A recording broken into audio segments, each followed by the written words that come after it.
നമസ്കാരം, രുചികളുടെ ലോകത്തിലേക്ക് എല്ലാവർക്കും ഒരിക്കൽ കൂടി സ്വാഗതം. അപ്പോൾ ഇന്ന് നമ്മൾ വന്നിരിക്കുന്ന ഒരു സ്നാക്സുമായിട്ടാട്ടോ. ഒരു കട്ട്ലറ്റാണ്. ഈ കട്ട്ലറ്റ് നമ്മൾ ഉണ്ടാക്കിയിരിക്കുന്നത് ബീഫ് വെച്ചിട്ടാണ്. അപ്പോൾ ഈ കട്ട്ലറ്റൊക്കെ എന്ന് പറയുമ്പോൾ നമുക്കതിൻ്റെ മസാലയൊക്കെ പല തരത്തിലുണ്ടാക്കാം.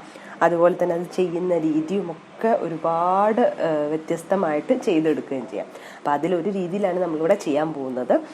പിന്നെ എന്താണെന്ന് വെച്ചാൽ കട്ട്ലറ്റ് ഉണ്ടാക്കി കഴിഞ്ഞ്, അതായത് ഷേപ്പ് ചെയ്ത് എടുത്തതിന് ശേഷം നമുക്ക് ഫ്രീസറിൽ സൂക്ഷിച്ച് കഴിയുമ്പോൾ ഒരു 2 ആഴ്ചയിലൊക്കെ കൂടുതൽ നമുക്ക് സൂക്ഷിക്കാൻ പറ്റും. അപ്പോൾ ആവശ്യമുള്ള സമയത്ത് ഫ്രൈ ചെയ്തെടുത്താലും മതി. അപ്പോൾ എന്തായാലും നമുക്ക് വേഗം പോയി ബീഫ് കട്ട്ലറ്റ് ഉണ്ടാക്കി വരാം.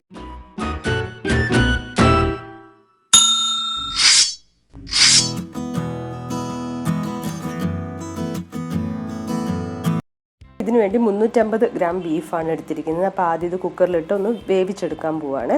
അപ്പോൾ ഇതിലേക്ക് ആവശ്യമായിട്ടുള്ള ഉപ്പ് ചേർത്ത് കൊടുക്കാം. അതുപോലെ തന്നെ ഒരു 1/2 ടീസ്പൂൺ മഞ്ഞൾപ്പൊടിയും ചേർത്ത് നന്നായി മിക്സ് ചെയ്യാണ്. നിങ്ങൾക്ക് വേണമെന്നുണ്ടെങ്കിൽ കുറച്ച് കുരുമുളകും ചേർക്കാം കേട്ടോ. ഞാനിപ്പോൾ ചേർക്കുന്നില്ല.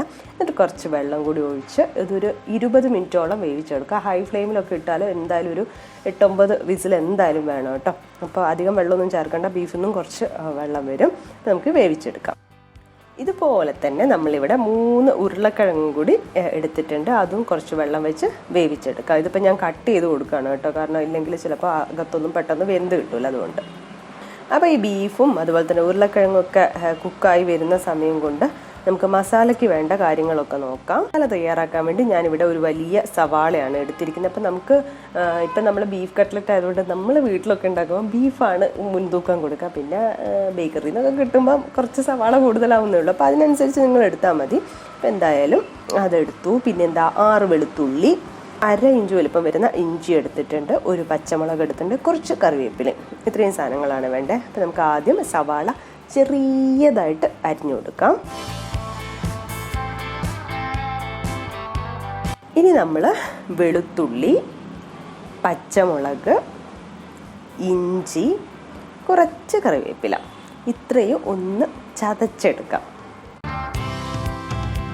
അപ്പോൾ ഇതാ ഉരുളക്കിഴങ്ങ് വെന്ത് വന്നിട്ടുണ്ട്. അപ്പോൾ ഇതിൻ്റെ ഒന്ന് തണുത്തതിന് ശേഷം തണുത്ത വെള്ളത്തിലിട്ട് കൊടുക്കുക. എന്നിട്ട് അതിൻ്റെ തൊലിയൊക്കെ ഒന്ന് കളഞ്ഞിട്ട് കൈവച്ച് നന്നായിട്ട് ഉടച്ചു കൊടുക്കാം. അതുപോലെ ഇതാ ബീഫും വെന്ത് വന്നിട്ടുണ്ട്. അപ്പോൾ ഇതിൽ കുറച്ച് വെള്ളമുണ്ട് കേട്ടോ, അത് നമുക്ക് മാറ്റി വെക്കാം, ആവശ്യമുണ്ട്. അതിനുശേഷം ഇതൊന്ന് തണുക്കണം. ഒന്ന് തണുത്തതിന് ശേഷം മിക്സിയിൽ ഇട്ടിട്ട് ഒന്ന് ക്രഷ് ചെയ്ത് എടുക്കാം കേട്ടോ. അപ്പോൾ നമുക്ക് മസാല ഉണ്ടാക്കാൻ വേണ്ടി തുടങ്ങാം കേട്ടോ. ഇപ്പോൾ ഒരു പാൻ വെച്ചിട്ടുണ്ട്, അതിലേക്ക് കുറച്ച് ഓയിൽ ഒഴിച്ചു കൊടുത്തു. ഇനി നമുക്ക് അരിഞ്ഞു വെച്ച സവാള ഇട്ട് കൊടുക്കാം. എന്നിട്ട് കുറച്ച് ഉപ്പും ചേർത്ത് ഒന്ന് വഴറ്റി കൊടുക്കാം.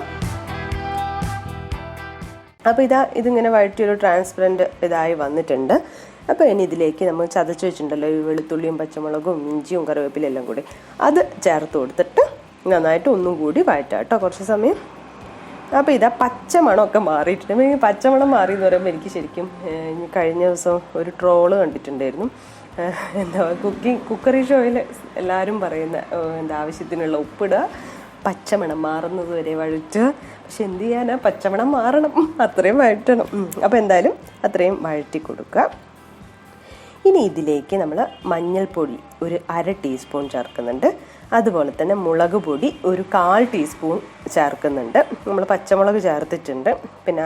പിന്നെ എന്താ വേണ്ടതെന്ന് അറിയാം, കുറച്ച് മല്ലിപ്പൊടി കൂടി ചേർക്കുന്നുണ്ട് കേട്ടോ. ഞാൻ 1 ടീസ്പൂൺ മല്ലിപ്പൊടിയാണ് ചേർക്കുന്നത്. അപ്പം മല്ലിപ്പൊടി ഇല്ലാതെയും നമുക്ക് ചെയ്തെടുക്കാം. എന്നിട്ട് നന്നായിട്ട് വഴറ്റി കൊടുക്കാം.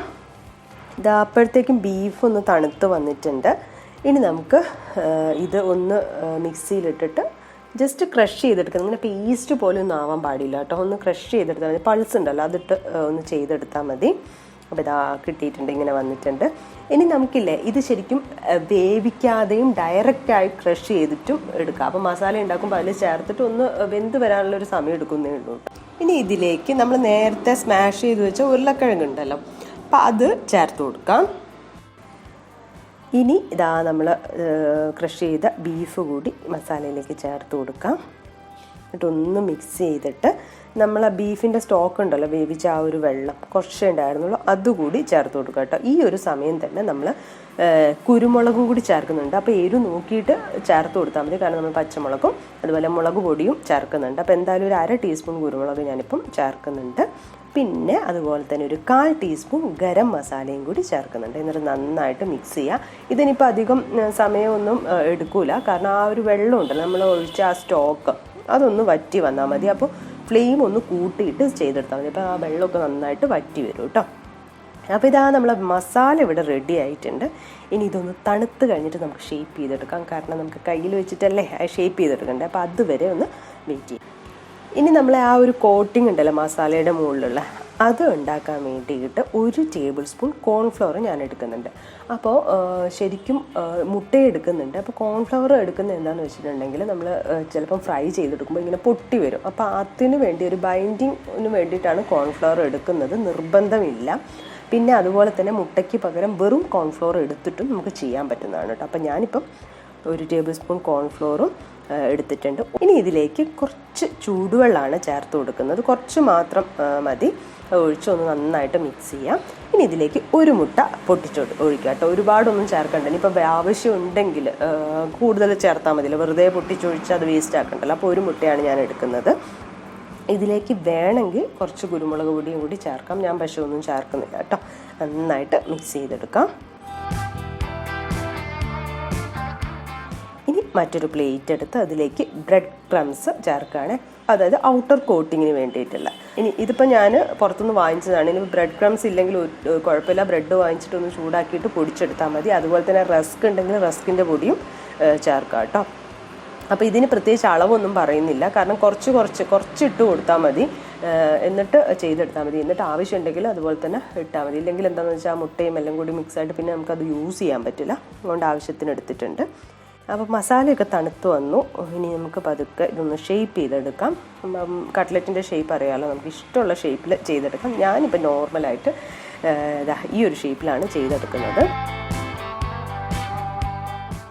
ഇനി ഇത് നമുക്ക് മുട്ടയിൽ ഒന്ന് മുക്കി 2 ഭാഗത്തും മുട്ട നന്നായിട്ട് ആവണം, അതുപോലെ ചെയ്തെടുക്കാം. എന്നിട്ട് ഈ പ്ലേറ്റിൽ ബ്രെഡ് ക്രംസിൻ്റെ പ്ലേറ്റിലേക്ക് ഇട്ട് 2 ഭാഗത്തും ഇതുപോലെ ബ്രെഡ് ക്രംസും നന്നായിട്ട് എടുക്കുക. ഇത് വേണമെന്നുണ്ടെങ്കിൽ നിങ്ങൾക്ക് ഒന്നുകൂടി, അതായത് നമ്മൾ ഫ്രൈ ചെയ്യുന്ന ആ ഒരു സമയത്ത് ഒന്നുകൂടി മുട്ടയിൽ മുക്കിയിട്ട് ബ്രെഡ് ക്രംസിൽ ഒന്നുകൂടി റോൾ ചെയ്തെടുക്കാം കേട്ടോ. അപ്പം ഞാൻ എന്തായാലും ഇപ്പോൾ ഒറ്റ കോട്ടിങ്ങേ ചെയ്യുന്നുള്ളൂ. ഇതുപോലെ നമുക്ക് ബാക്കിയെല്ലാം ചെയ്തെടുക്കാം കേട്ടോ.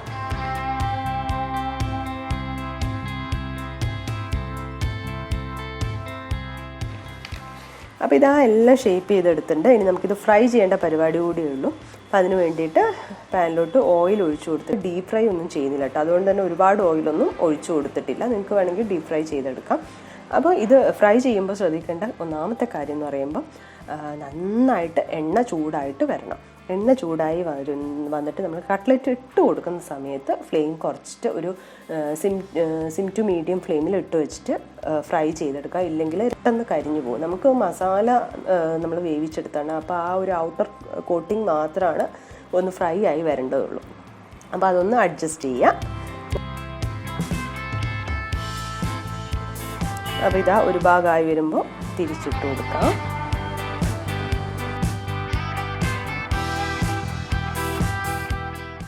അപ്പോൾ അതാ കട്ട്ലറ്റ് ഇവിടെ റെഡി ആയിട്ടുണ്ട്.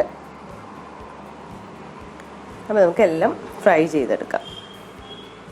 അപ്പോൾ നമ്മുടെ ബീഫ് കട്ട്ലറ്റ് ഇവിടെ റെഡി ആയിട്ട് നല്ല ടേസ്റ്റ് ആട്ടോ മസാല. അപ്പോൾ ഇത്രയും ബീഫൊന്നും എടുക്കണം ഒരു നിർബന്ധമില്ല കേട്ടോ, കുറച്ച് സവാള കൂടുതൽ എടുത്താലും മതി. അപ്പോൾ എന്തായാലും നമ്മൾ വീട്ടിലുണ്ടാക്കുമ്പോൾ നമ്മളെ ബീഫ് കട്ട്ലറ്റ് എന്ന് പറയുമ്പോൾ നമുക്ക് ബീഫാണല്ലോ താരം.